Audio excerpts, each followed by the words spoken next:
The first thing I noticed was the ring on my finger. The second was the hand holding mine. And the third was the woman standing beside me, the same woman who had spent the last 3 years trying to beat me for every promotion, every award, and every piece of praise in our office.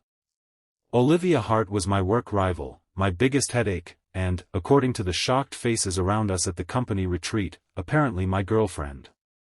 I stared at her as she smiled sweetly at our boss, while her fingers remained wrapped around mine. Her smile was perfect, but I could feel the tension in her grip. Something was terribly wrong. And before that weekend was over, I would discover that the woman I thought I knew had been hiding a pain almost as deep as mine. If you believe kindness can change people, that second chances can heal old wounds, and that sometimes the person standing against you is secretly fighting a battle you cannot see, please like this video, share it with someone who needs hope, leave a comment, and subscribe to the channel. You never know whose heart might need a little kindness today. 3 hours earlier, I had been sitting in a conference room at our Chicago office, staring at a presentation that represented 6 months of my life. I worked in corporate marketing, and Olivia worked in strategy. We were both ambitious, both stubborn, and both convinced that we were the only person capable of leading the company's biggest upcoming campaign. Our rivalry had started innocently enough. She challenged one of my ideas in a meeting. I challenged one of hers the following week. Soon, every presentation became a quiet competition, every compliment from management became a reason to work harder, and every mistake became ammunition. We never openly hated each other, but we rarely missed an opportunity to prove the other wrong.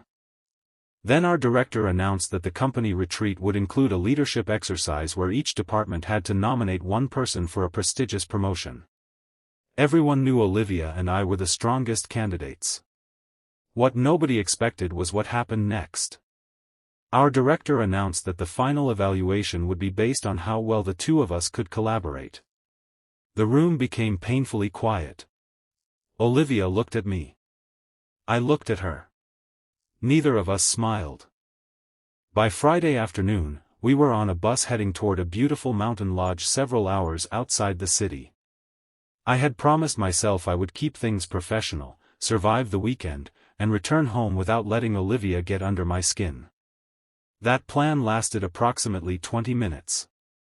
The retreat was filled with executives, managers, and employees from every branch of the company.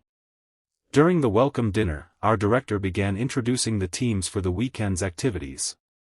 When he reached Olivia and me, he paused with an amused smile and announced that we'd been paired for the leadership challenge. But that wasn't the strange part. The strange part was that Olivia suddenly squeezed my hand and leaned against my shoulder. I nearly choked on my water. Everyone stared. Our director laughed and asked whether there was something the rest of us had missed. Before I could answer, Olivia calmly explained that we'd been seeing each other privately for a few months and hadn't wanted office gossip to interfere with our careers. I stared at her in disbelief. She kept smiling. Under the table, she whispered that she'd explain later. I had no idea why she had done it. Maybe she was trying to sabotage me.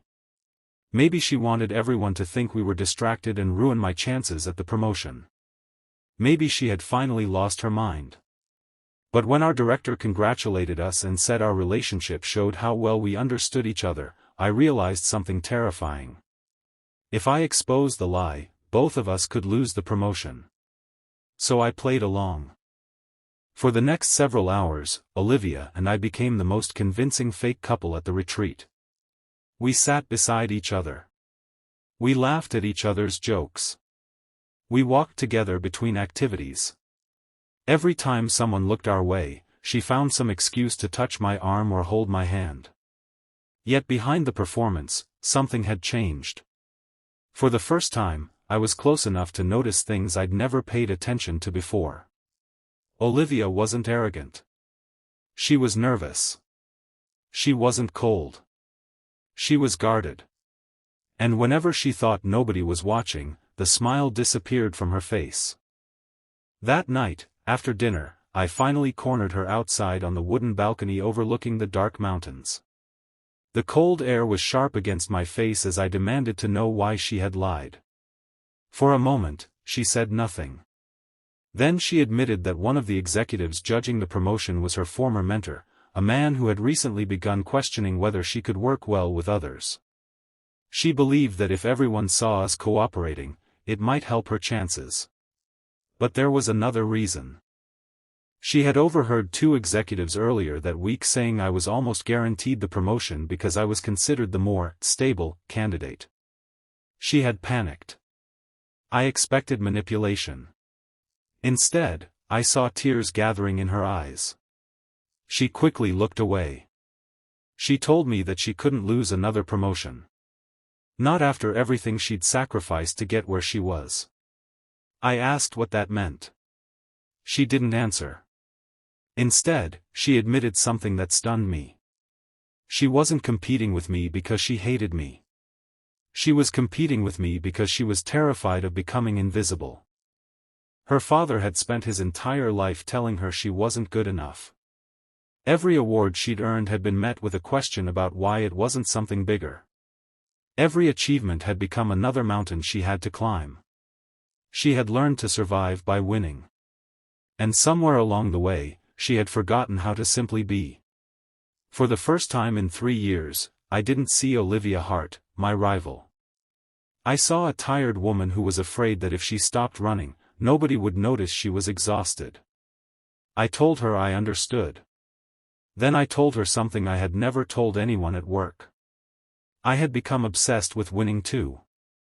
After my father died, I had spent years believing that success was the only way to prove that losing him hadn't destroyed me.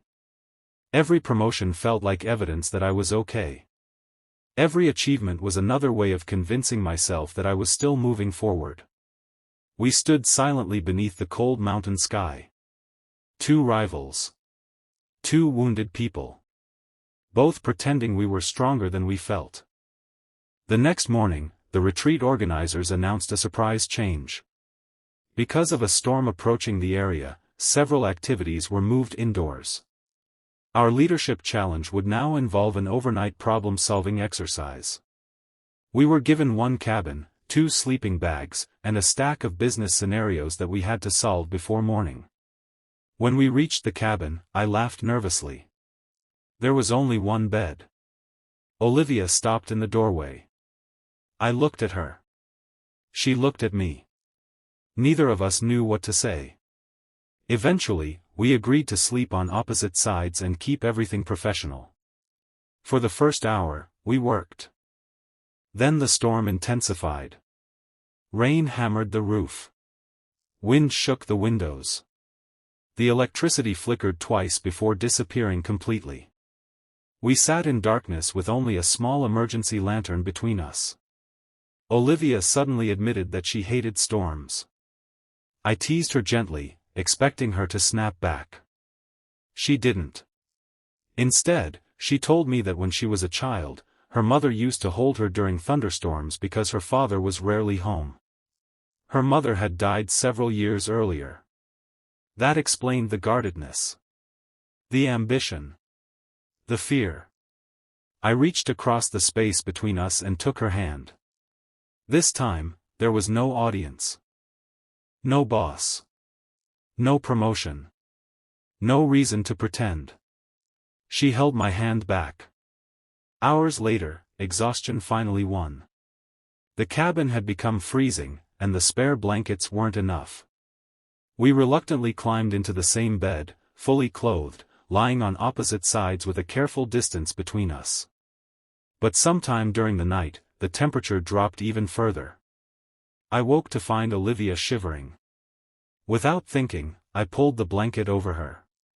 She whispered my name. I asked if she was okay. She said she was.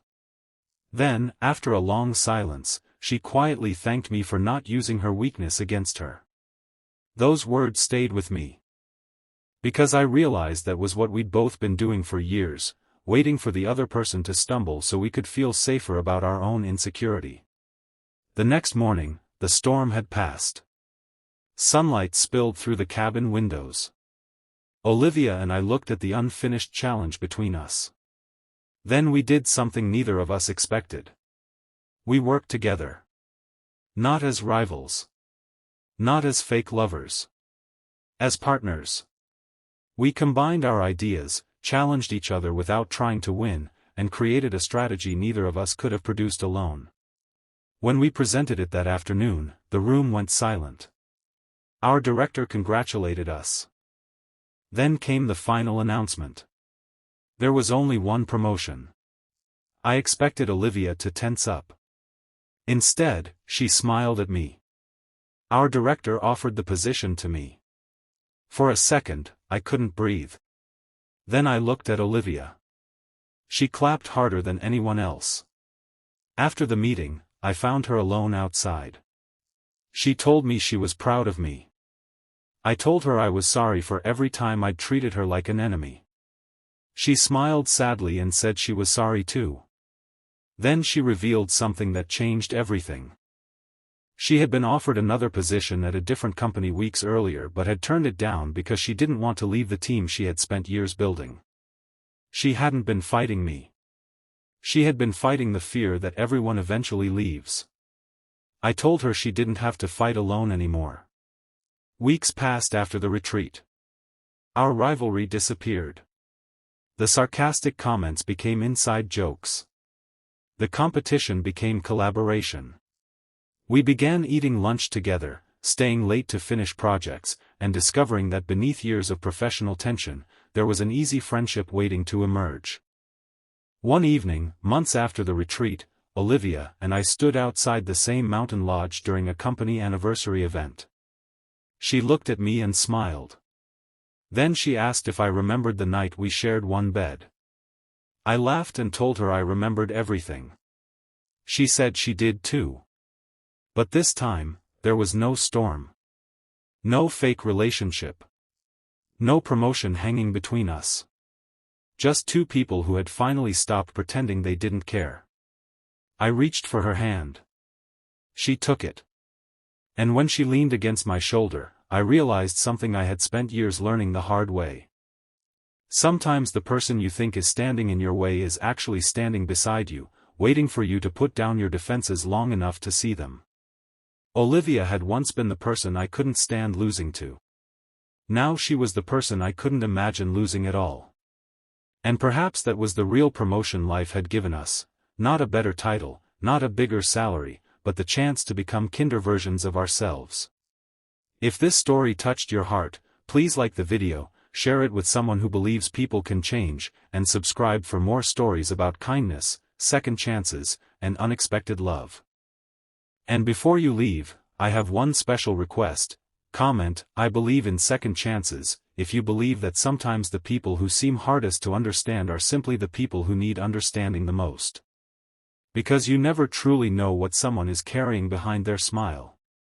And sometimes, the person you thought was your greatest rival is actually the person who was waiting for you to become their greatest friend, and maybe, if you're both brave enough, something even more beautiful.